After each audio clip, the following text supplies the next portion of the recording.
My name is Lori, Hammer Online.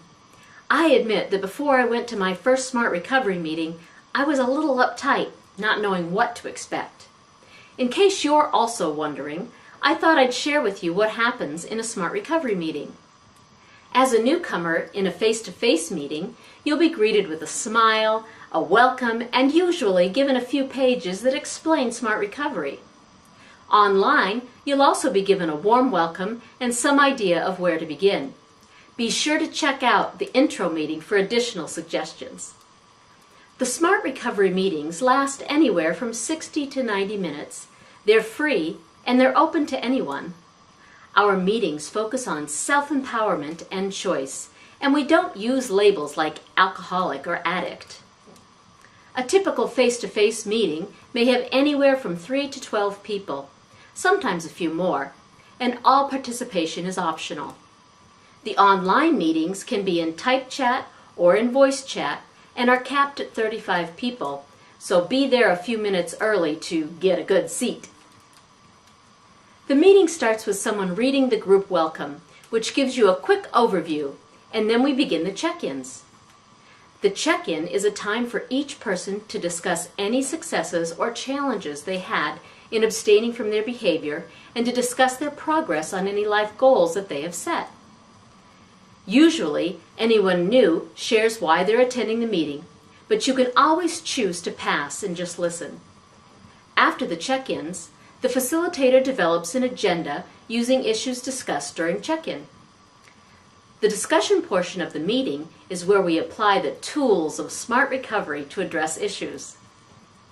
We also use this time to review a SMART tool so everyone can better understand and practice the tools.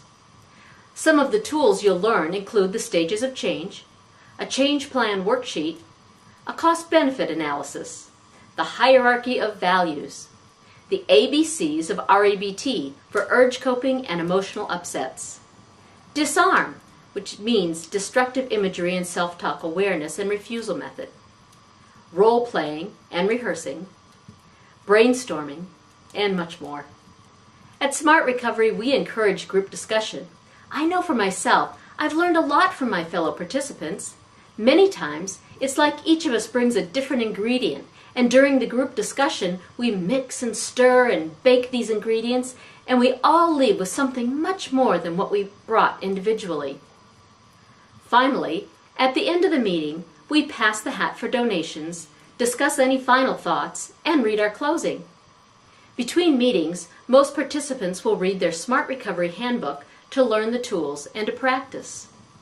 Using a pencil and paper to apply the tools can make a huge difference in your journey. Don't be lazy when it comes to Smart Recovery tools. The more you practice, the more rewarding your efforts will be. The handbooks are available at most meetings and from our online bookstore for a very small cost. It's not required for participation, but I've found it very helpful. You can also access many articles and tools from our website under Resources. So, how will you feel at a meeting? Many new participants tell me they've felt accepted, understood, supported, connected, relieved, calm, and they leave with a feeling of hope. We accept you where you are and support you in your decisions. We work individually and learn together new ways of thinking and tools to help us abstain from the behaviors that have gotten in our way. That, to me, is what Smart Recovery is all about. Learning how to create an amazing life, one that you wish to live, based on your values, and remove any roadblocks that get in your way. So don't be nervous. Just take that step and come to a meeting, and I'm sure that you'll be glad you made that decision. Smart Recovery. Discover the power of choice.